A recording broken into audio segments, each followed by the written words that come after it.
Unit 10 ecology, ठीक है। 10 unit है टोटल बायोलॉजी के सिलेबस में, इसमें से आखिरी यूनिट है तुम्हारी इकोलॉजी, ठीक है।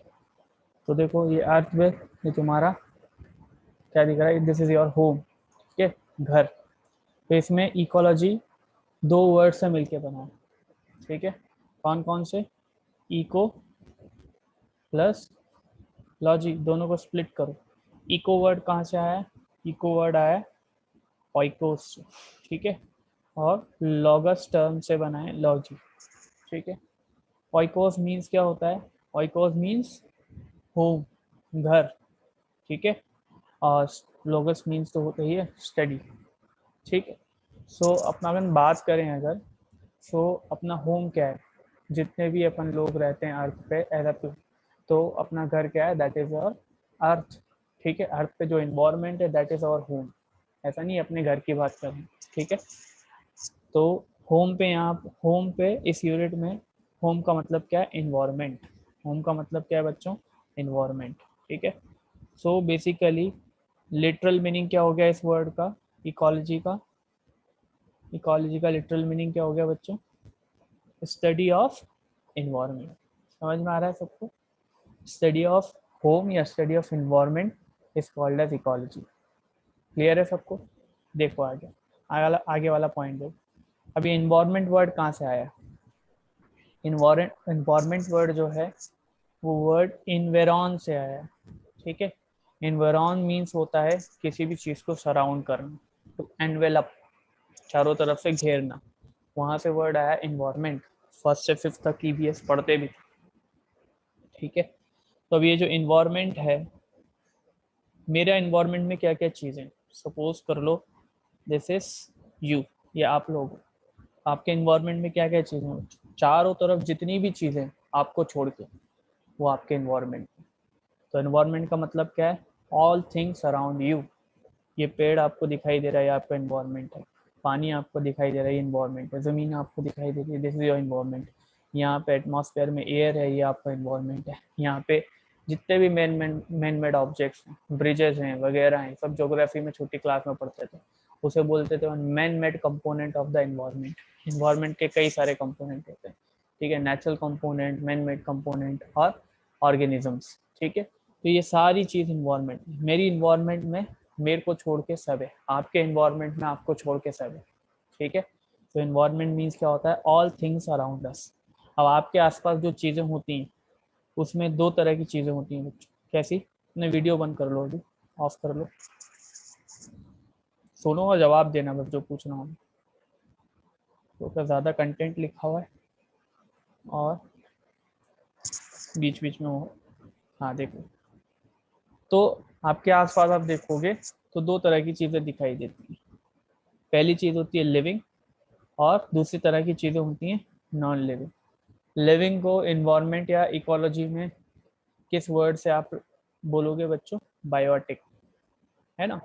और नॉन लिविंग को बोलेंगे अपन abiotic. Bio means related to life, आगे ए लगा दिया मतलब नॉन लिविंग थिंग के लिए वर्ड यूज करेंगे ए बायोटिक, और लिविंग के लिए बायोटिक। तो हमारे इन्वायरमेंट में दोनों ही तरह की चीज़ें, मेरे इन्वायरमेंट में दोनों ही तरह की चीज़ें, ठीक है।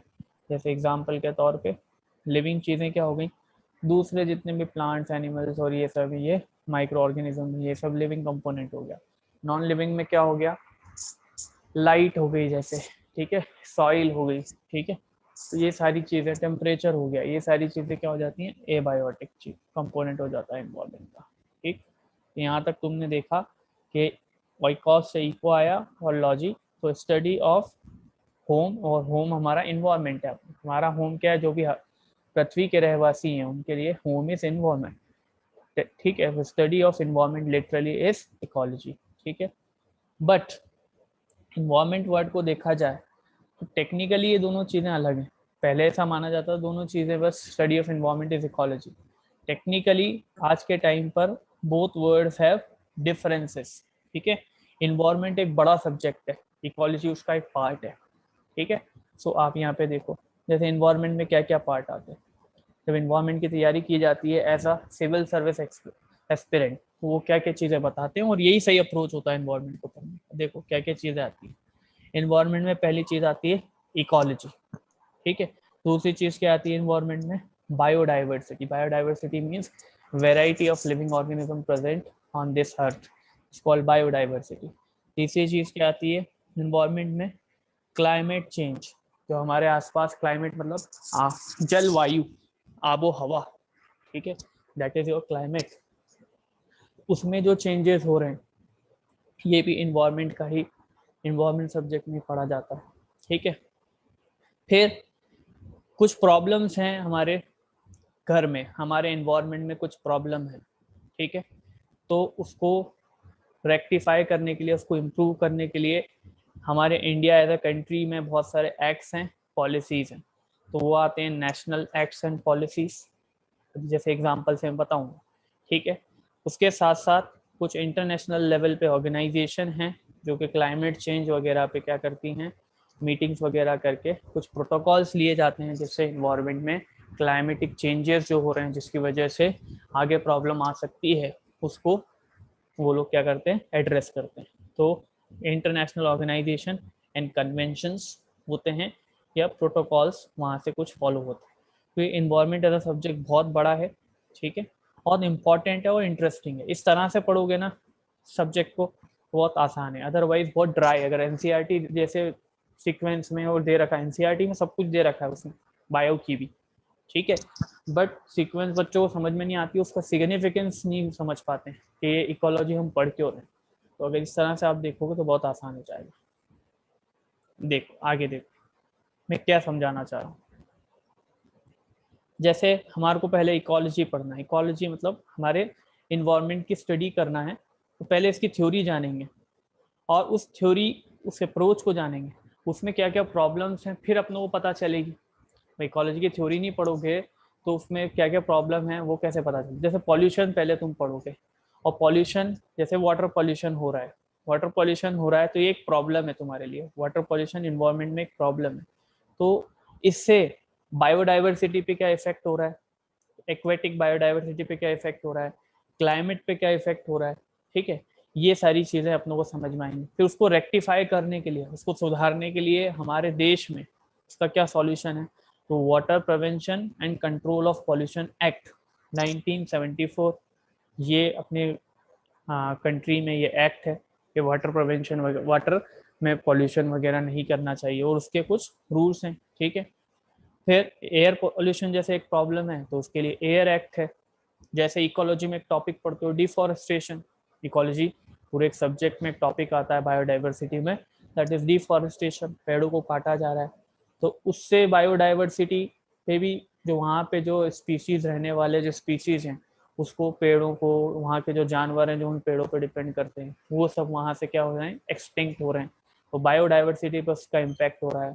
फिर डिफॉरेस्टेशन का क्लाइमेट पे क्या इम्पैक्ट हो सकता है बच्चों, फॉरेस्ट प्लांट्स क्या करते हैं बच्चों, ऑक्सीजन को और CO2 के बैलेंस को मेंटेन करते हैं। ऑक्सीजन बाहर की तरफ सप्लाई करते हैं दिन के टाइम, और CO2 को इन्वायरमेंट में से एसिमुलेट करके फोटोसिंथेसिस में इस्तेमाल करते हैं। तो जब तुम डिफॉरेस्टेशन कर देते हो तो इन्वायरमेंट में CO2 का लेवल बढ़ जाता है, क्योंकि प्लांट अब उसको यूज करने के लिए रह नहीं गए, इन्वायरमेंट मतलब एटमॉस्फेयर में CO2 का लेवल बढ़ जाता है, तो क्लाइमेटिक चेंजेस आते हैं। CO2 is a green house gas, green house gas है तो क्या हो जाता है उससे, ठीक है, ग्लोबल टेम्परेचर राइज हो रहा है, ग्लोबल टेम्परेचर राइज हो रहा है तो उससे क्या हो रहा है, ठीक है, ग्लेशियर्स मेल्ट हो रहे हैं, ग्लेशियर्स मेल्ट हो रहे हैं, तो ये जैसी कंडीशंस फ्लड वगैरह की जो आ रही हैं। तो एक टॉपिक है जैसे मैंने डिफॉरेस्टेशन बताया, वो इकोलॉजी का एक थ्योरेटिकल टॉपिक, उसको आपने समझा, फिर उसमें प्रॉब्लम है, ये प्रॉब्लम है कि डिफॉरेस्टेशन हो रहा है, पहले डिफॉरेस्टेशन होता क्या है पहले ये पढ़ा आपने, कि जो आप ट्रीज को वगैरह को कट करो किसी एरिया से, दिस इज कॉल्ड डिफॉरेस्टेशन, इसकी थ्योरी पढ़ी। फिर डिफॉरेस्टेशन होने से क्या क्या बायोडाइवर्सिटी पे क्या इम्पैक्ट हो रहा है, क्लाइमेटिक चेंज पे क्या इम्पैक्ट हो रहा है, उसको सुधारने के लिए हमारे पास क्या पॉलिसीज हमने बना रखी हैं एज अ कंट्री, है ना। उसके बाद इंटरनेशनल लेवल पे क्या इसके लिए पॉलिसीज हैं, क्या कौन कौन सी ऑर्गेनाइजेशन को चेक करने में लगती हैं। कोई से भी इन्वायरमेंट के टॉपिक को इस तरह से पढ़ना चाहिए। जैसे वाटर पॉल्यूशन का एक आपको बताता हूँ, सपोज कर लो एक वाटर बॉडी है, ठीक है, तो एग्रीकल्चरल लैंड है, पेड़ पौधे उगाए जाते हैं खेतों में, इंसेक्टिसाइड पेस्टिसाइड डाल देते हैं, इंसेक्टिसाइड पेस्टिसाइड का स्प्रे करते हैं, तो पानी के साथ, सॉइल के साथ बहता हुआ पूरा नदी में जाके गिर जाता है। और नदी में जाके गिरने की वजह से या तो तालाब में जाके गिरने से क्या होता है, पेस्टिसाइड अपन इंसेक्टिसाइड, पेस्टिसाइड और फर्टिलाइजर्स भी, फर्टिलाइजर्स की बात सुन, फर्टिलाइजर्स हैं। फर्टिलाइजर तो अपन इसलिए डालते हैं कि मिट्टी को फर्टाइल बनाया जा सके और उसमें से प्लांट अच्छे से ग्रो कर सके। तो अपन कुछ मिनरल्स वगैरह न्यूट्रिएंट्स देते हैं जो कि प्लांट के लिए एसेंशियल है ग्रो करने के लिए। वही फर्टिलाइजर क्या हो गया, पानी के अंदर जाके मिल जाता है, वाटर बॉडीज में जाके मिल जाता है। उसकी वजह से अब क्या होता है बच्चों, यहाँ पर एल्गी जो होती है, एल्गी जो होते हैं उनके लिए फेवरेबल कंडीशन होती है इस वाटर बॉडी में ग्रो करने के लिए। तो पूरा पूरा तालाब एल्गी से भर जाता है, ग्रीन ग्रीन कलर का हो जाता है, इसे बोलते हैं एल्गल ब्लूम। ठीक है, एल्गल ब्लूम। अब देखो ये वाटर पॉल्यूशन ही तो हो रहा है एक तरह से, फर्टिलाइजर आके, कोई भी फॉरेन चीज आके अगर नेचुरल कंपोनेंट, नेचुरल अगर वाटर को देखा जाए तो उसमें फर्टिलाइजर थोड़ी होता है, तो उसमें आके मिक्स हो गया तो वाटर पॉल्यूशन हो रहा है, ये प्रॉब्लम है अपने लिए। ठीक है, इससे क्या देखने को मिल रहा है, बायोडाइवर्सिटी पे क्या इम्पैक्ट हो रहा है। यहाँ पे फर्टिलाइजर मतलब न्यूट्रिएंट मिनरल्स, तो न्यूट्रिएंट मिनरल्स एल्गी को मिलेंगे तो क्या होगा, बोलते जाओ सोते मत रहो, इतना इंटरेस्टिंग टॉपिक को। हाँ, फिर यहाँ पे एल्गी का ग्रो हो जाएगा, एक्सेसिव ग्रोथ हो जाएगा। एक्सेसिव ग्रोथ होने की वजह से क्या होगा बच्चों, एल्गी जो है फिर डाई भी करेगी, डाई करने की वजह से फिर उनको डिस्ट्रॉय करने के लिए ऑक्सीजन की रिक्वायरमेंट होगी, तो पूरी लेक एक तरह से एक प्रोसेस पढ़ेंगे अपन, यूट्रिफिकेशन हो जाता है उसका, है ना, जल्दी से एजिंग हो जाती है, खत्म हो जाती है, और यहाँ पे जो एक्वेटिक लाइफ है उनको भी थ्रेट है।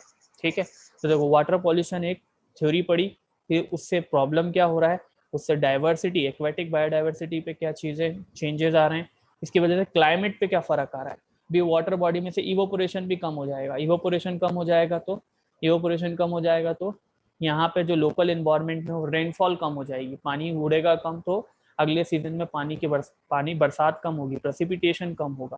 क्लाइमेट मतलब होता है water and temperature, rainfall and temperature को ही क्लाइमेट बोला जाता है। तो पानी कम गिरेगा तो उसमें क्लाइमेटिक चेंज हो रहा है।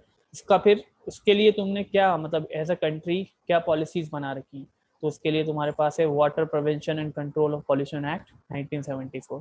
तो ये इसका सॉल्यूशन, इस तरह से पढ़ोगे इस चैप्टर को तो बहुत आसान हो जाता है और बहुत ज़्यादा इंटरेस्टिंग होता है।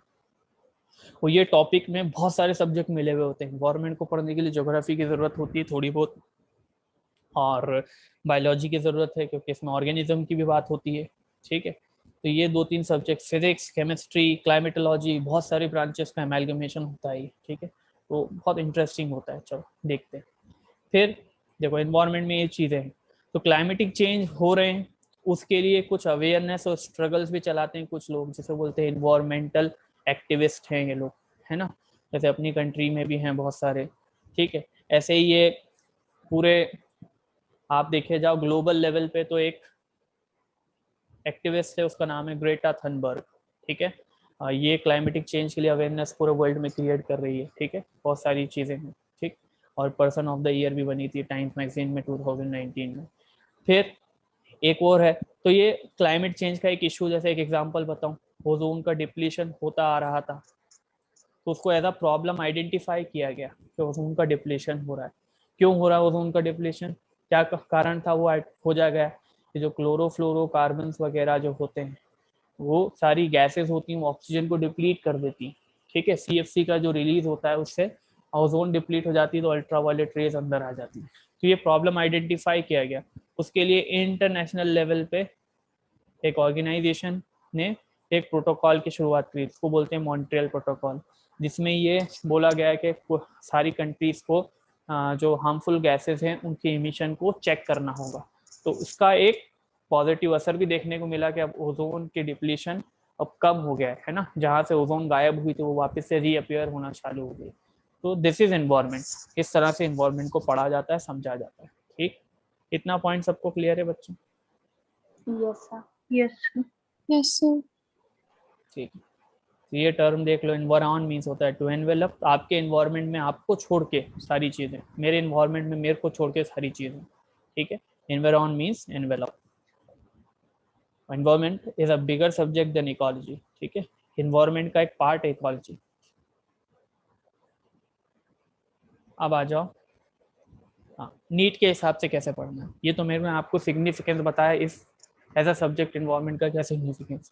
नीट के हिसाब से इस यूनिट में 4 चैप्टर हैं, 13, 14, 15, 16, 8 से 10 क्वेश्चन हर साल आते हैं।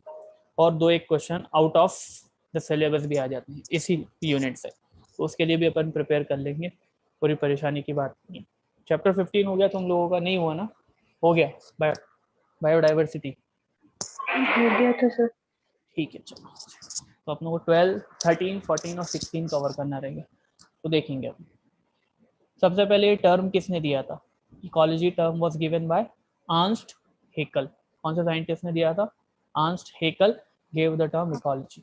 ठीक है, अर्नस्ट हेकल ये सुने हुए वैज्ञानिक है, साइंटिस्ट है। उन्होंने 2 टर्म और दिए थे, बायोलॉजिकल क्लासिफिकेशन में पढ़ा होगा, Monera and Protista.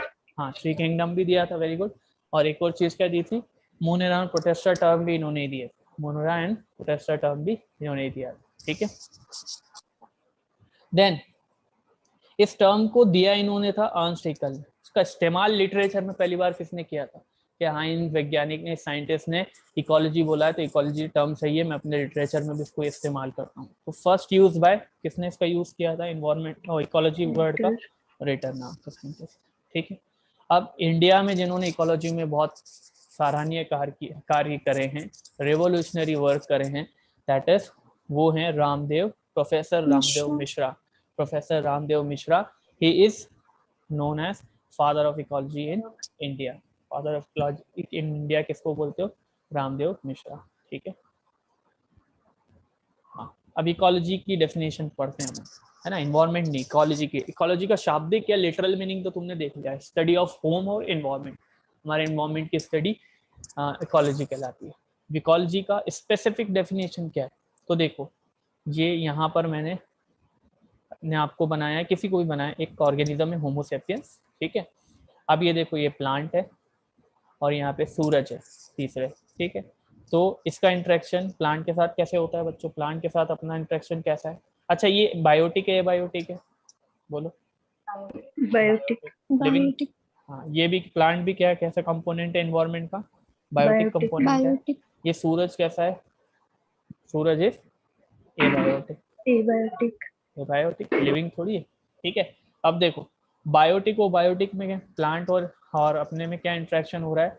We are excelling CO2, जो इसके काम का है प्लांट का। फोटोसिंथेसिस में CO2 is a raw material. CO2 water से ही शुगर को बनाता है प्लांट। ठीक है, in the presence of light, तो इसी को फोटोसिंथेसिस बोलते हो। और प्लांट से अपन क्या ले रहे हैं? प्लांट को CO2 दे रहे हैं। प्लांट से क्या ले रहे हैं बच्चों? ऑक्सीजन। वैसे ही अपने एटमॉस्फेयर से भी अपना इंटरेक्शन ऐसे ही है बच्चों, और एटमॉस्फेयर में भी अपन क्या रिलीज कर रहे हैं बच्चों? CO2। और एटमॉस्फेयर से क्या ले रहे हैं? एटमॉस्फेयर मतलब, atmosphere means envelope of air, envelope of air around the globe, around the earth. इसी को तो एटमॉस्फेयर बोलते हैं। अपने चारों तरफ जो एयर की लेयर है अर्थ पे, उसी को एटमॉस्फेयर बोला जाता है। तो एटमॉस्फेयर में से CO2 ले रहा हूँ मैं, और सॉरी, CO2 एक्सेल कर रहा हूँ और ऑक्सीजन इनहेल कर रहा हूँ। तो इन, और एटमॉस्फेयर भी एक एबायोटिक कंपोनेंट है, तो उसके साथ भी मेरा इंटरेक्शन हो रहा है, प्लांट के साथ भी मेरा इंटरेक्शन हो रहा है। अब देखो, एबायोटिक और बायोटिक, प्लांट और सन के बीच में क्या इंटरेक्शन है? ये लाइट ले रहा है, लाइट का इस्तेमाल करके सन से क्या करता है? फूड का सिंथेसिस करता है। That phenomena is known as photosynthesis. Phenomena को बोलते हैं फोटोसिंथेसिस। तो इकोलॉजी की एक डेफिनेशन क्या बनी? देखो, अलग अलग साइंटिस्ट जब यूनिवर्सिटी के लिए प्रिपेयर करते हो, कोई सी भी डिग्री के लिए, तो एक ही सब्जेक्ट की बहुत सारी डेफिनेशन होती हैं, according to this, according to that. तो उसमें से एक डेफिनेशन इकोलॉजी की क्या है? देखो, स्टडी ऑफ, रटना कुछ नहीं है, relationship between biotic and biotic. Relationship biotic biotic के बीच में भी है, ठीक है, अपने में और प्लांट के बीच में जैसे। ठीक है, तो relationship between biotic and biotic, और and biotic and abiotic, plant biotic है और ये सन एबायोटिक, ऐसे अपन बायोटिक है और एटमॉस्फेयर एबायोटिक है। तो study of relationship between biotic and biotic and abiotic component is called as ecology. समझ में आ रहा है सबको? है ना? डेफिनेशन क्लियर है? चलो, इकोलॉजी के सब ब्रांचेस करते हैं। इकोलॉजी एज अ ब्रांच है, उसको 2 पार्ट में अपन तोड़ते हैं, है ना? अब आप देखो, ये ग्लोब है, ये अर्थ है, अर्थ के ऊपर आप हो या आप जैसे बहुत सारे मेंबर्स हैं।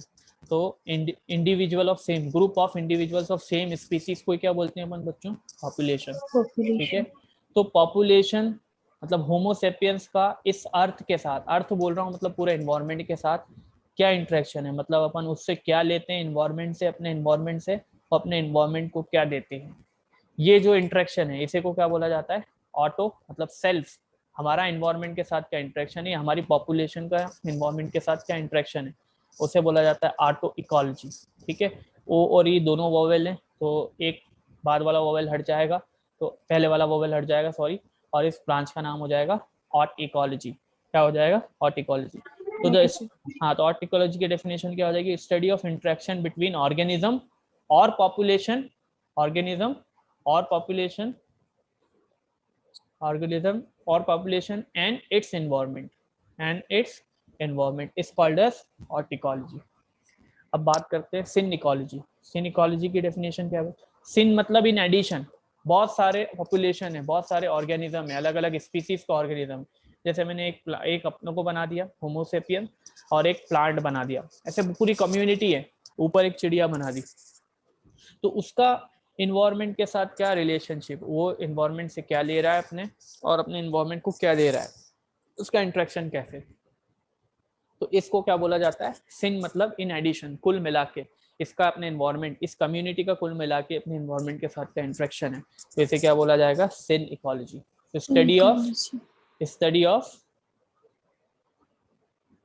इंटरेक्शन बिटवीन, देखो इसको बोला जाता है कम्युनिटी, जब एक से ज्यादा स्पीसीज के मेंबर इकट्ठे होते हैं तो उसको बोलते हैं community. Study of interaction between community and its environment is called as synecology. Clear है सबको बच्चों?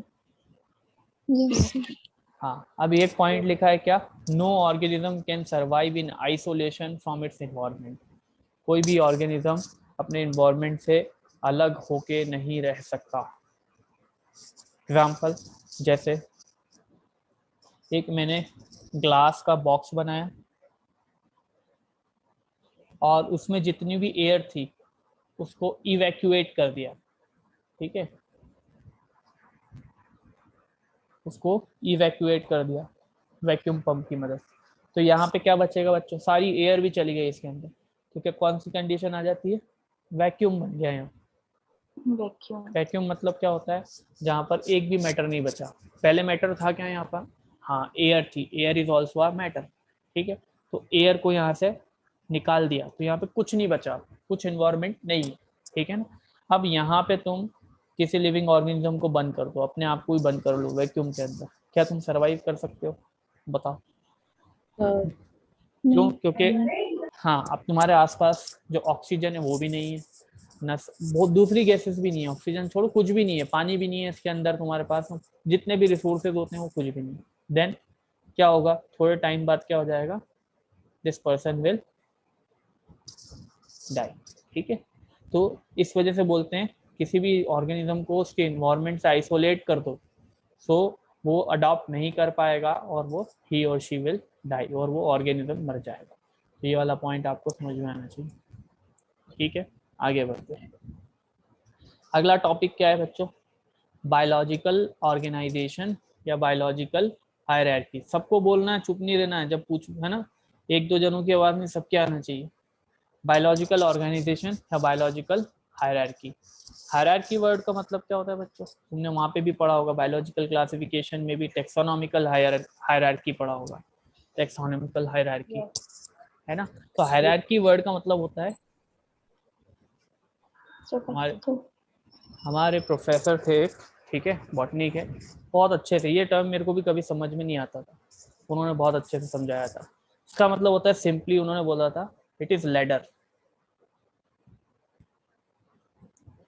सीढ़ी अगर आप चढ़ते हो तो एक पहले स्टेप पे चढ़ते हो, फिर दूसरे स्टेप पे चढ़ते हो, फिर तीसरे स्टेप पे चढ़ते हो, चौथे स्टेप पे चढ़ते हो, ठीक है। तो ये जो ग्रुपिंग होती है, जो स्टेजेस होते हैं, जो इवेंट्स होते हैं, किसी को बोला जाता है हायरार्की। एक और तरीके से समझाता हूँ, ठीक है। एक सीबीएसई का स्टूडेंट है, ठीक है, सीबीएसई का स्टूडेंट है, और उसी क्लास के कई सारे स्टूडेंट इकट्ठे हो गए उसी लेवल के, ठीक है, उसी लेवल के, मतलब वही नॉलेज, एज ग्रुप सेम है, 10 साल का मान, तो वो सारे जो स्टूडेंट के ग्रुप को क्या बोलते हैं स्कूल में बच्चों? क्लास 5th स्टूडेंट, ठीक है। तो एक स्टूडेंट, फिर उस जैसे कई स्टूडेंट मिल गए तो क्या बन गई बच्चों? एक क्लास 5th मान लो, 10 साल का बच्चा है, क्लास 5th बन गई।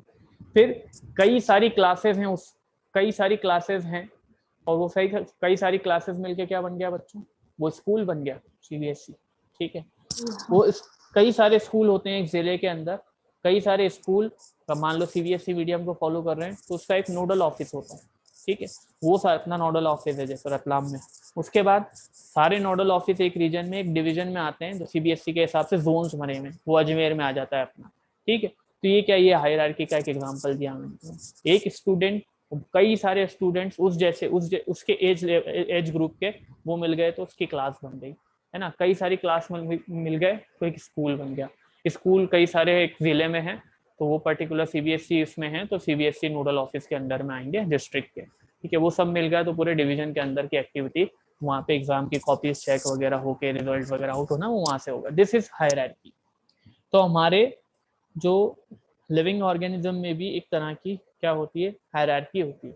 ठीक है, तो वो हायरार्की होती क्या है, देखो सबसे पहले बताओ, सबसे पहली स्टेप क्या होती है बच्चों, बायोमॉलिक्यूल। हमारी सेल्स जो है वो किससे मिलके बनी हुई होती है बच्चों, कुछ बायोमॉलिक्यूल से मिलके बनी होती है।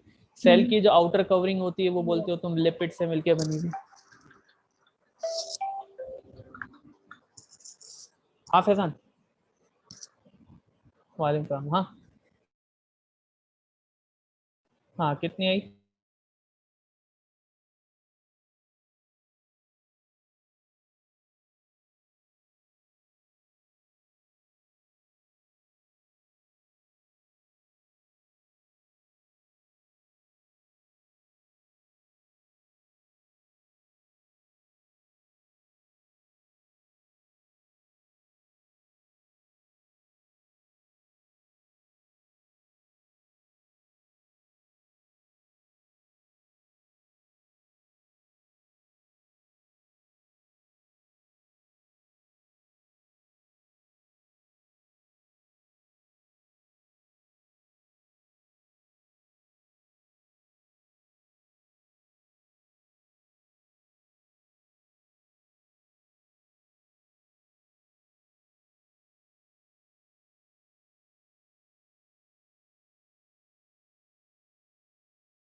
हाँ बच्चों चलो देखो, हाँ तो ये देखो सारे बायोमोलिक्यूल जो हैं न्यूक्लियस के अंदर होता है न्यूक्लिक एसिड। ठीक है ना, सेल वॉल वगैरह तुम्हारी लिपिड के मिलके बनी हुई है, और साइटोप्लाज्म में प्रोटीन है। ठीक है, अमीनो एसिड्स हैं। तो इन बायोमोलिक्यूल्स का ग्रुप होता है तो क्या बनती है बच्चों, सेल इमर्ज होता है। ठीक है, जिसका माइक ऑन है वो अभी बंद करो, जहाँ से साउंड आ रही, नॉइज आ रही। अब बहुत सारी सेल मिलके क्या बनती है बच्चों, बोलो, टिश्यू का फॉर्मेशन हो जाता है। तो बायोलॉजिकल हायरार्की में या बायोलॉजिकल ऑर्गेनाइजेशन में, जीविक संगठन, ऑर्गेनाइजेशन संगठन, तो उसमें 8 स्टेप्स या 8 लेवल्स होती हैं, जिसमें से पहला लेवल किसका है बच्चों, सबसे लोअर लेवल। ठीक है ना, सबसे सिंपल लेवल, बायोमोलिक्यूल्स। कई तरह के बायोमोलिक्यूल्स एकत्रित होंगे, इकट्ठे होंगे और सेल्स बन जाएगी उससे। तो कई सारी सेल्स इकट्ठी होंगी, उससे क्या बन जाएगा, टिश्यू। और 4 तरह के टिश्यू होते हैं, एनिमल की बात करें अगर अपन, तो वही 4 तरह के टिश्यू का कॉम्बिनेशन होता है तो क्या बन जाता है, ऑर्गन। इपिथेलियल, कनेक्टिव, मस्कुलर और नर्वस ऑर्गन्स बन जाते हैं। कई तरह के ऑर्गन्स मिलते हैं तो पूरा ऑर्गेनिज्म बन जाता है। ठीक है, फिर group of organisms of same species residing in an area, एक पर्टिकुलर एरिया में जो रह रहे हैं उसे क्या बोल देते हो तुम, पॉपुलेशन। ठीक है ना, और कई सारी स्पीसीज की पॉपुलेशन, जैसे अपनी पॉपुलेशन, ठीक है, प्लांट की स्पीसीज की पॉपुलेशन, तो कई सारी पॉपुलेशन जब एक एरिया में इकट्ठी होती है तो this leads to formation of community. Community के साथ जब तुम एबायोटिक फैक्टर भी जोड़ देते हो, लाइट, वाटर, एटमॉस्फेयर में एयर वगैरह, ये सारी चीजें, तो कम्युनिटी काय में कन्वर्ट हो जाती है, इकोसिस्टम, इकोसिस्टम। है ना। कई सारे इकोसिस्टम जो होते हैं, छोटे छोटे इकोसिस्टम एक पर्टिकुलर एरिया में, इंडिया में कई सारे इकोसिस्टम, तो वो सारे इकोसिस्टम का ग्रुप होता है तो क्या बन जाता है, बायोम्स, ठीक है ना। वो सारे बायोम, इंडिया के बायोम, ठीक है ना, रशिया के बायोम, ठीक है, सारी जगहों के बायोम्स को मिला के जो क्या बोला जाता है, बायोस्फीयर, ठीक है, बायोस्फीयर। बायोस्फीयर होता है क्या, बायो मीन्स लाइफ और स्फीयर मीन्स जगह, रीजन। तो डेफिनेशन क्या हो जाती है बायोस्फीयर की, लाइफ सस्टेनिंग, या तो देखो दो वर्ड आ रहे हैं, लाइफ सस्टेनिंग एंड प्रिवेलिंग, या तो लाइफ वहां पर रहती हो, और अगर रहती नहीं हो तो लाइफ को वो सस्टेन कर सकता हो। जैसे एक एग्जांपल देता हूँ, एटमॉस्फेयर में हम हवा में जाके नहीं रहते, एयर के अंदर नहीं रहते, ठीक है, बट एयर सस्टेन्स लाइफ। अब जब पैराशूट लेके तुम ऊपर चले जाओगे तो ऐसा नहीं है वहाँ पे लिविंग ऑर्गेनिज्म जिंदा नहीं रह सकते, तो life can be sustained there, वहाँ पे बरकरार रह सकती है लाइफ। और लाइफ ट्रेवल कहाँ कहाँ पे करती है, पानी के अंदर लाइफ रहती है, एक्वेटिक लाइफ जो है। लिथोस्फेयर, जो ऊपर वाले लेयर को क्या बोलते हो, अर्थ क्रस्ट। अर्थ क्रस्ट चट्टानों से मिलकर बना हुआ है, वो चट्टान या रॉक के लिए वर्ड होता है लिथोस, तो इस रीजन को क्या बोला जाता है, लिथोस्फेयर। पानी को क्या बोला जाता है, बायोस्फेयर को फिर से 3 पार्ट में बांटते हो, और पानी को हाइड्रो मीन्स वाटर और हाइड्रोस्फीयर मीन्स जगह, तो ये हाइड्रोस्फीयर है, ठीक है। और ये जो हमारे को आसमान जैसा नीला नीला दिख रहा है, ये this is atmosphere. Atmosphere, atmosphere में क्या है, एयर है, ठीक है ना। तो ये तीनों जगहें क्या है, लाइफ सस्टेन कर सकती है और प्रेवेल भी करती है।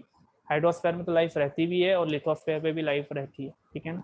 ऊंचे पहाड़ों पे चले जाओ तो एग्जैक्टली एटमॉस्फेयर में भी लाइफ रहती है, बैक्टीरिया वगैरह कैन, एयर वगैरह में वो भी रहते हैं बैक्टीरिया, ठीक है। तो इस वजह से एटमॉस्फेयर में भी लाइफ रहती है और सस्टेन भी कर सकती है। इसी रीजन को बोला जाता है बायोस्फीयर, ठीक है। अब देखो बायोमोलिक्यूल तुमने कौन से चैप्टर में पढ़ लिया, कौन से चैप्टर में पढ़ के आ गए हो तुम, क्लास 11th के चैप्टर 9 चैप्टर 9 में पढ़ लिया क्लास 11 में, ठीक है। सेल्स के बारे में तुमने चैप्टर 8 और 10 में पढ़ लिया क्लास 11 में फिर से, ठीक है। टिश्यू के बारे में तुमने प्लांट टिश्यू के बारे में चैप्टर 6 में पढ़ा, प्लांट एनाटॉमी में, और चैप्टर 7 में एनिमल टिश्यूज के बारे में पढ़ लिया, ठीक। सारे ऑर्गन के बारे में, डाइजेस्टिव सिस्टम में कई सारे ऑर्गन हैं, रेस्पिरेटरी सिस्टम में ऑर्गन्स हैं, है ना, कार्डियोवास्कुलर सिस्टम में ऑर्गन्स हैं। तो इन ऑर्गन के बारे में कहाँ पे स्टडी करके आए तुम, ह्यूमन फिजियोलॉजी में। ह्यूमन फिजियोलॉजी जो चैप्टर 16 से लेकर के 22 में है, और 12th में भी है चैप्टर 3, 4, है ना, तो ये सारी चीजें। देन तो अब बाकी क्या बच गया, ये सारे लेवल की स्टडी तो तुम पहले ही 11th क्लास में करके आ गए हो। फिर बायोलॉजिकल ऑर्गेनाइजेशन में और कौन से लेवल बचे, organism, population, community and biomes. तो इसी की स्टडी बायोलॉजिकल ऑर्गेनाइजेशन में, इसी लेवल्स की स्टडी कौन से टॉपिक में होती है, दैट इज योर इकोलॉजी। और इस चैप्टर का जो उसकी यूनिट के पहले चैप्टर का नाम है वो क्या है, that is your organism and population. तो पहला चैप्टर में इकोलॉजी में इन दोनों लेवल की बात करेंगे, ऑर्गेनिज्म एंड पॉपुलेशन।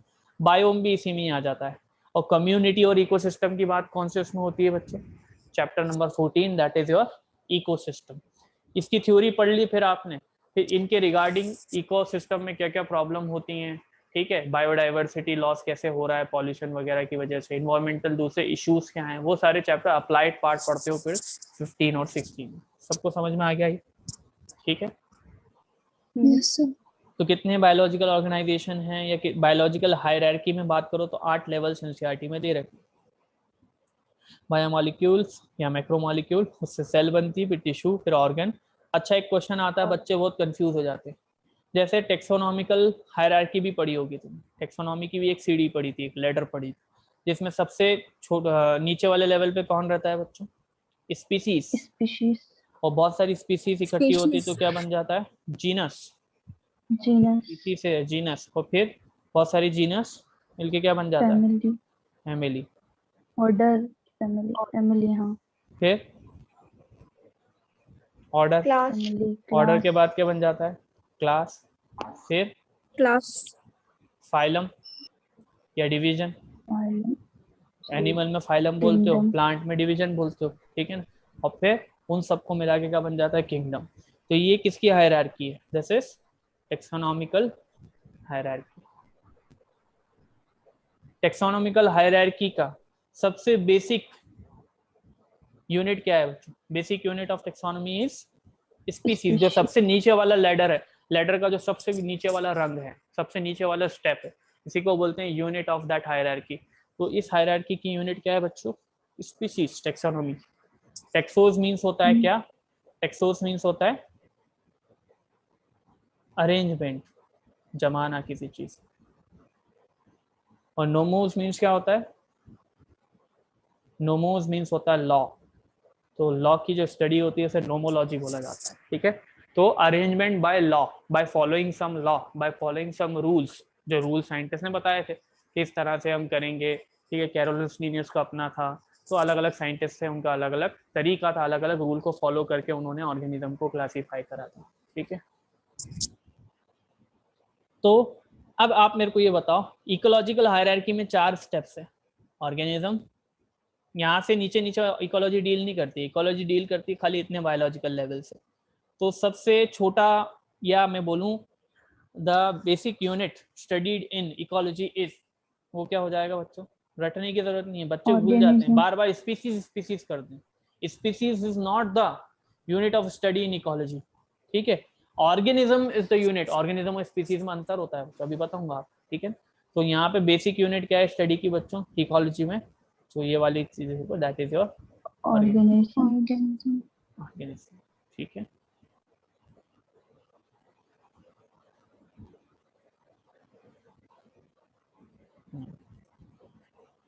ये लिखा हुआ है मैंने, एक कमरे में ये एक होमोसेपियंस, एक ऑर्गेनिज्म है।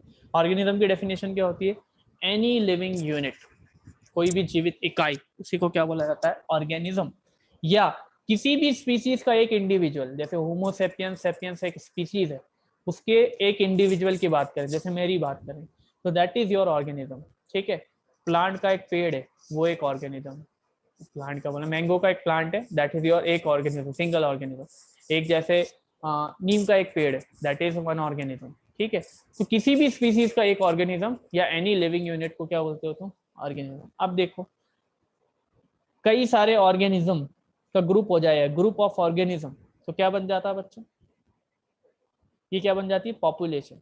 देखो मैंने लेवल, ऑर्गेनिज्म से क्या बनता है? पॉपुलेशन। तो ये लेवल नीचे बना है, ये ऊपर बना है, ये लोअर लेवल है हायरार्की में, बायोलॉजिकल हायरार्की में। और ऑर्गेनिज्म जब इकट्ठे हो जाते हैं तो क्या बन जाता है? पॉपुलेशन, ठीक है। अभी ये खुश था, उसकी शादी नहीं हुई थी, ठीक है। यहाँ पे देखो दुख हो गया, दुखी हो गया, ठीक है, बाल भी उड़ गए, ठीक है, देखो। और ये क्या है? ये कौन?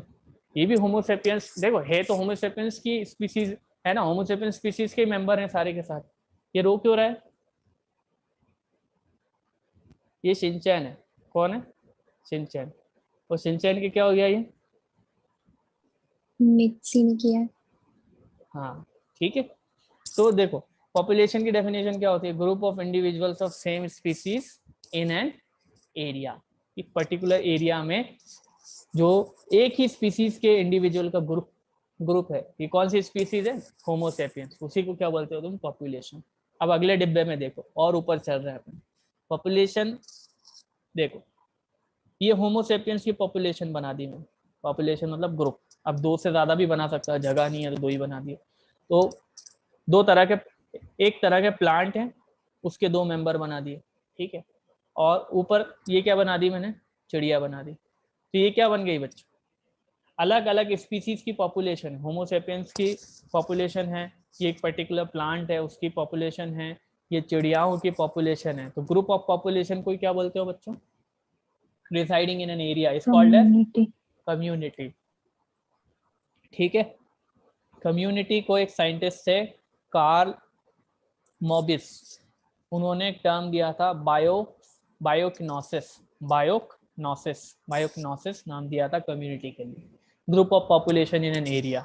ठीक है, अब यहाँ पे इसको मैं और कम्युनिटी को सेपरेट कर सकता हूँ। इस कम्युनिटी में प्लांट की पॉपुलेशन भी होगी, तो उसे बोला जाता है प्लांट और फ्लोरल कम्युनिटी या phyto community. Phyto word use किया जाता है प्लांट के। और एनिमल के जो अलग अलग एनिमल की जो पॉपुलेशन होगी, मैं हैं अपने जावरा की बात कर लो तो अपन होमोसेपियंस है, बहुत सारे कुत्ते हैं जावरा में, बहुत सारी बिल्लियां हैं, ठीक है, मतलब हर टाइप के एनिमल्स हैं, गाय हैं, भैंस हैं, ठीक है, घोड़े हैं, ये सब हैं। तो ये सब मिला के क्या बनाएंगे, एनिमल और फॉनल कम्युनिटी या जू इकोनोसिस। जू वर्ड एनिमल के लिए, और इन्होंने ऐसे क्या बोला था, एनिमल या फोनल कम्युनिटी को कार्ल मोबिस ने क्या बोला था, जू यहाँ से ले लो और जूसनोसिस ये वर्ड आ जाएगा। प्लांट के लिए क्या हो जाएगा, फाइटोकिनोसिस, ठीक है, फाइटोकिनोसिस, ठीक है। माइक्रोबियल भी है, बैक्टीरिया वगैरह भी तो हैं बच्चों, बैक्टीरिया है, ठीक है, प्रोटोजोआ है, ये सब जो माइक्रोबियल वर्ल्ड है, छोटे छोटे जो आंखों से दिखते नहीं है अपने, ठीक है, उनकी कम्युनिटी क्या हो जाएगी, माइक्रोबियल कम्युनिटी। आसपास एयर में बैक्टीरिया वगैरह तो ओमनी प्रेजेंट है, तो हम लोग को दिख नहीं रहे हैं तो क्या हुआ, तो यहाँ पे बैक्टीरिया भी है, तो this is community, this is concept of community. अब ये वाले फोटो में और ऊपर वाले फोटो में क्या अंतर है, मेरे को देख के बताओ, क्या चीज और ऐड होगी। Abiotic components. ये मत बोलना यहाँ पे तो 2 ही चिड़िया हैं, यहाँ पे 3 चिड़िया हैं, अंतर ढूंढो पूरे 10, है ना, बहुत गलती से 3 चिड़िया अभी बना दी चलो, कि यहाँ पे आदमी पतला है, आदमी मोटा है, ये नहीं बोलना है। क्या बोलना है, क्या दिख रहा है यहाँ पे एबायोटिक कंपोनेंट और ऐड हो गया, ठीक है। एबायोटिक हाँ, कंपोनेंट। अंतर नहीं ढूंढने लग जाना कि हाँ के 10 अंतर, ये तो बचपन में खूब किया है, ठीक है। तो यहाँ पे सूरज भी आ गया जो कि एबायोटिक कंपोनेंट है। तो मैंने क्या बताया था, कम्युनिटी में जब एबायोटिक कंपोनेंट भी जोड़ देते हैं, ये तो एक ही बनाया मैंने, बहुत सारे एबायोटिक कंपोनेंट है, उस सबको जोड़ देते हो तो क्या बन जाता है बच्चों, इकोसिस्टम, ठीक है। Community plus all the abiotic factors prevailing in that zone is called as ecosystem, ठीक। और कई सारे इकोसिस्टम बहुत सारे इकोसिस्टम के ग्रुप को एक पर्टिकुलर एरिया में, एक बहुत बड़ा एरिया है, बहुत बड़ा लैंड मास है, उसमें एक्वेटिक इकोसिस्टम भी है, जमीन वाला टेरेस्ट्रियल इकोसिस्टम भी है, ट्री इकोसिस्टम भी है, ट्री के ऊपर भी बहुत सारे ऑर्गेनिज्म रह रहे हैं, और तो वो सारी एक ही जगह पर एक ही एरिया में इतने सारे इकोसिस्टम के ग्रुप को क्या बोल देते हो, तो दैट इज बायोम्स, क्या बोल देते हैं, बायो। तो ये चीज मैंने तुम्हारे को बना के बताई, कॉन्सेप्ट क्लियर है। तो basic unit of ecology is organism, रटने का कुछ नहीं होता, स्पीसीज से उसको नहीं करना है, अगर स्पीसीज आ जाता है तो गलत हो जाता है, ठीक है। तो स्पीसीज और ऑर्गेनिज्म में क्या अंतर है बच्चों, individual member of a species, हर एक मेंबर को आप स्पीसीज के ऑर्गेनिज्म बोलते हो, ठीक है, पर एक ये और एक ये, एक ए ये बी, ये दोनों स्पीसीज अलग अलग है क्या, नहीं, दोनों होमोसेपियंस को बिलोंग करते, पर क्या दो अलग अलग ऑर्गेनिज्म है क्या, हाँ, ये भी एक ये लिविंग यूनिट है, ये दूसरी लिविंग यूनिट है, ऑर्गेनिज्म तो अलग अलग है ना ये, ठीक है, ये आपको कॉन्सेप्ट समझा रहा है, ठीक है।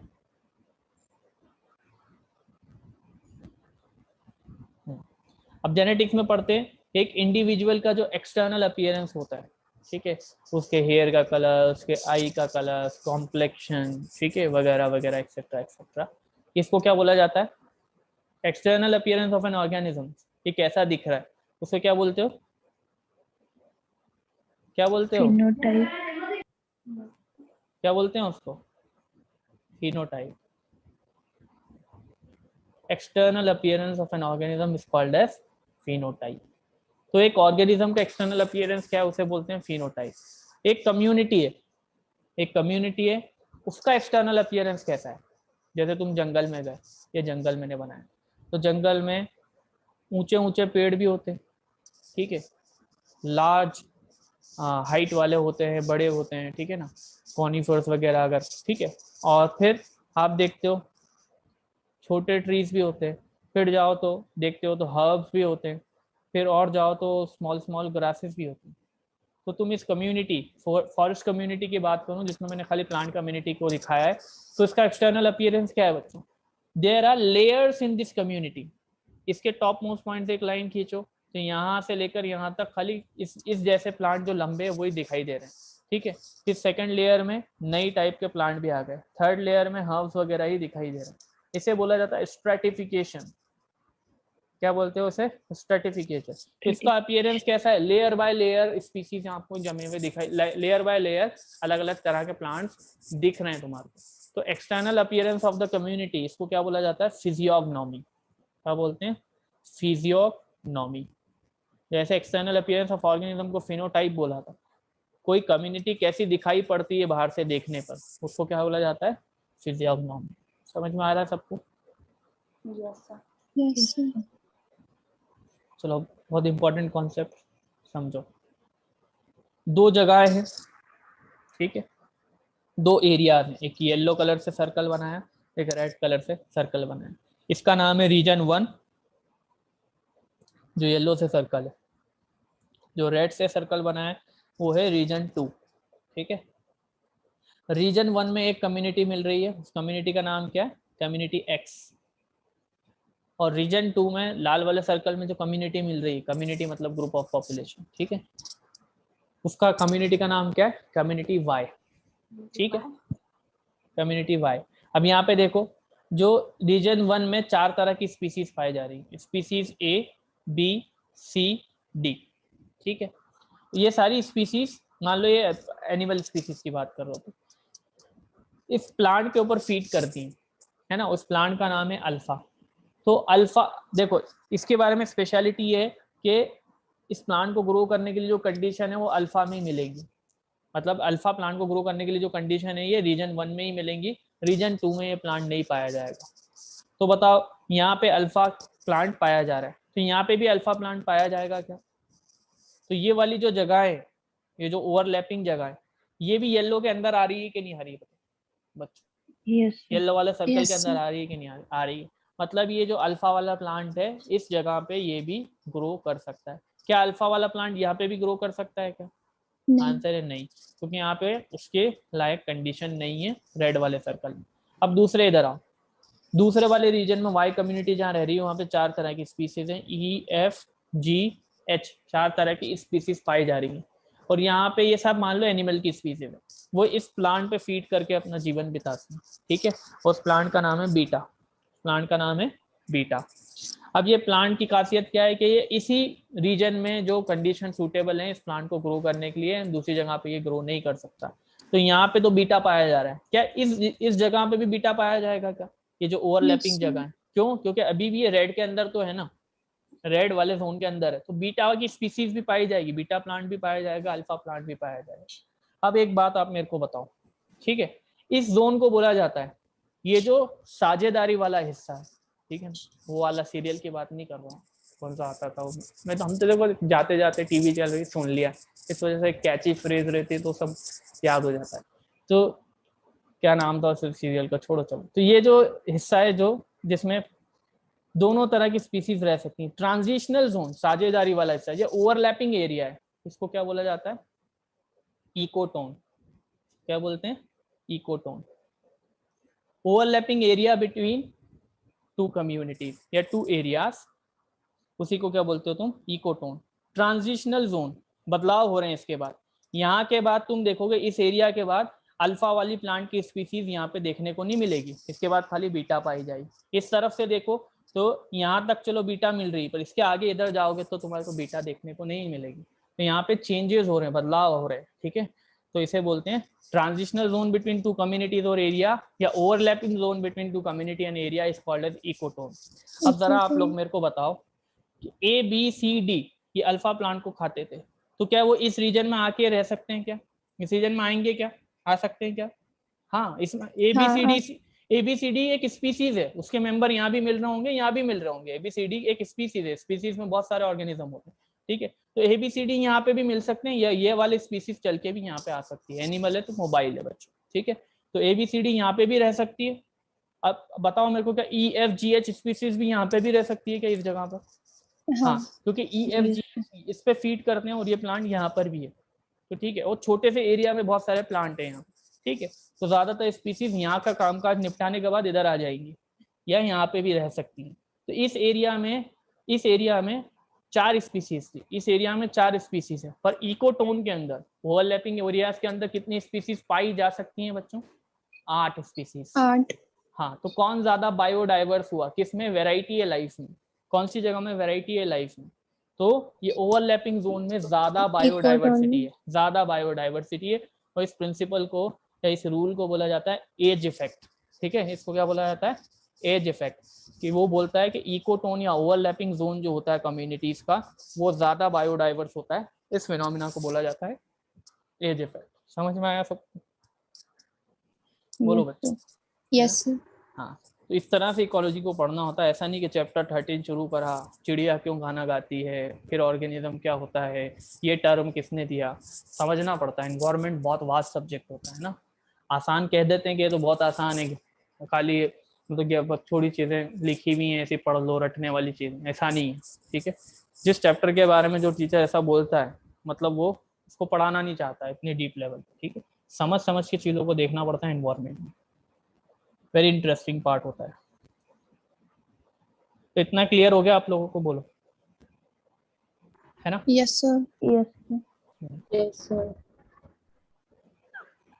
अब अपनों को अपना ये इंट्रोडक्शन पार्ट था, अब अपनों को organism and population chapter proper start करना है। ठीक है, ऑर्गेनिज्म का मतलब अब तुम समझ ही गए हो। ठीक है, ये डियर की पॉपुलेशन, क्योंकि group of individual of same species residing in an area is called as population. और एक इंडिविजुअल की बात करोगे तो दैट इज योर ऑर्गेनिज्म। तो ये ऑर्गेनिज्म है और ये क्या है? पॉपुलेशन। ठीक है, सब मिलके आ गए तो सब साफ कर दिया। ये ग्रीन कलर का कैसा हो गया? इस टाइप में कन्वर्ट हो गया। ठीक है, देखो अब एनसीईआरटी एक सवाल पूछती है, ये क्या दिखाई दे रही है बच्चों? कोयल बर्ड है ये। ठीक है, तो ये एक ऑर्गेनिज्म कौन से लेवल का आपको ये, और हाँ, बायोलॉजिकल ऑर्गेनाइजेशन में कौन से लेवल पे पाई जाएगी? जो 8 स्टेप पड़ी बायोलॉजिकल है, क्या ये स्पीसीज है? क्या ये स्पीसीज तो थे ही नहीं उसमें, क्या ये ऑर्गेनिज्म है या पॉपुलेशन? कौन से लेवल पे है ये बच्चों? ऑर्गेनिज्म। ऑर्गेनिज्म। हाँ, तो एनसीईआरटी लिखती है कि बायोलॉजिकल हायरार्की में किसी भी लेवल पे तुम 2 सवाल कर सकते हो। जैसे ये ऑर्गेनिज्म के लेवल का देके एग्जांपल देते हैं। ठीक है, कि 2 सवाल क्या किए जा सकते हैं कि ऑर्गेनिज्म, कोयल जो बर्ड है वो साउंड करती है। ठीक है, तो गाना गाती है, तो हाउ डज अ बर्ड सिंग? ये बर्ड कैसे गाती है और गा क्यों रही है? वाई डज इट सिंग? ठीक, गाना क्यों गा रही है? तो इसके पहले क्या गा रही है सुन तो लो।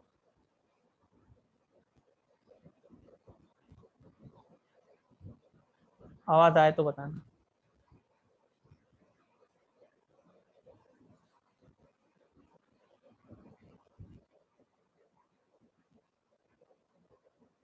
आवाज आ रही है? नहीं। No sir. आवाज तो आना पड़ेगी, 2 मिनट।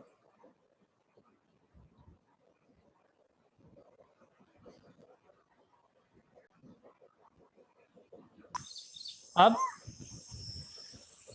Yes sir. क्या कर रही है? This bird is making sound.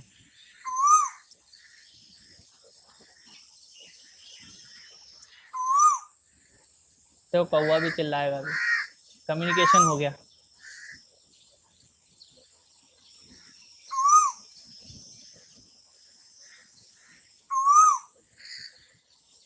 ठीक है, अब देखो, तो एनसीईआरटी बोलती है कि ये बर्ड क्यों सिंग करती है। इसके 2 लेवल, 2 तरह से आप उसको समझ सकते हो कि how does it produce sound और व्हाई। तो हाउ का सवाल क्या है बच्चों?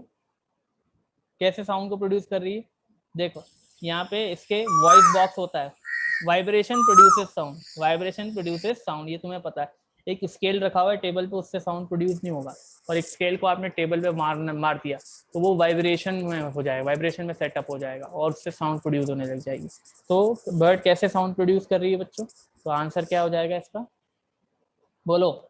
वॉइस बॉक्स होता है, जैसे अपने में वॉइस बॉक्स को क्या बोलते हो? लैरिंग्स। चिड़िया में वॉइस बॉक्स को बोलते हैं साइरिंग्स, लैरिंग्स नहीं बोलते। ठीक है, वॉइस बॉक्स को बोला जाता है। और उनका वॉइस बॉक्स, अपना वॉइस बॉक्स जो है वो कार्टिलेज से मिलकर बना होता है। तो लैरिंग्स is made up of cartilage, thyroid cartilage होता है, क्रिकॉइड कार्टिलेज होता है, एरिटेनॉइड होता है। ठीक है ना, क्यूनाई फॉर्म होता है, बहुत सारे तरह के कार्टिलेज होते हैं, ठीक है। तो इनके कार्टिलेज से मिलके नहीं बना हुआ होता है वॉइस बॉक्स, इनका वॉइस बॉक्स बोन से मिलके बना हुआ होता है, और जैसे ही ये एक्सेलेशन करती हैं तो उसमें वाइब्रेशन प्रोड्यूस होता है, वाइब्रेशन से साउंड बनती है। तो ये पहला सवाल जो पूछ रहा है कि ये चिड़िया गाना क्यों गाती है, ये हमारे को कैसे गाती है, ये हमारे को जवाब दे रहा है कि मैकेनिज्म ऑफ प्रोड्यूसिंग साउंड क्या है। पर दूसरा सवाल इकोलॉजी के हिसाब से कि गाना क्यों गाती है, तो इसका आंसर क्या है बच्चों, ये अपने कम्युनिटी में, अपनी कम्युनिटी में क्या करना चाहती है, कम्युनिकेट करना चाहती है, ठीक है। अपने जैसे जितने भी बर्ड की पॉपुलेशन है उससे बातचीत करना चाहती है। अपन तो लैंग्वेज बोलते हैं, लैंग्वेज का सहारा लिख के, बोल के, मैसेज करके वह कम्युनिकेट करते हैं, ये लोग भी तो कम्युनिकेट करते हैं, तो बाय प्रोड्यूसिंग साउंड कम्युनिकेट करती है। और सेकेंड वाला जो सवाल है वो बताता है कि इसके आवाज़ निकालने में क्या सिग्निफिकेंस, ये कम्युनिकेट करना चाह रही है अपनी जैसी पॉपुलेशन से या अपने जैसे जीनस में जितने भी बर्ड्स वगैरह में वो चीज़ें, उससे ये बताता है। सबको क्लियर है ये बात? आज अपन इतना ही पढ़ेंगे, इसको रिवाइज करते रहो और आगे कल से बायोम्स वगैरह का कॉन्सेप्ट स्टार्ट करेंगे। और बायोम्स के लिए मैं आपको बताऊं, chapter 6 and 8 class 7 geography ncrttextbook.com, वहाँ से जाकर क्लास 7 की ज्योग्राफी डाउनलोड करोगे आप लोग। और चैप्टर नंबर 6 वेबसाइट का नाम क्या होता है, ncrttextbook.com, ठीक है। वहाँ पे क्लास 7 की जो ज्योग्राफी एनसीईआरटी की, उसमें चैप्टर नंबर 6 आवर इन्वायरमेंट नाम से आती थी, और उसमें चैप्टर 8, ये दोनों चैप्टर छोटे छोटे से चैप्टर होते हैं छोटी क्लासेस में, उसको रीड करोगे तो वहाँ से आपको बायोम्स का अंदाज़ा लगेगा, ठीक है। ये तुम्हारा होमवर्क है सब लोगों को। हाँ, मैं पूछूंगा क्या क्या लिखा है, मेरी पढ़ी हुई मैं पूछूंगा तुम्हारे को क्या क्या पढ़ा था, फिर तुम लोग बताना उसका, ठीक है। चलो, Yes, sir. हाँ, Thank you, sir. Welcome Thank you, sir. Thank you, sir. Welcome.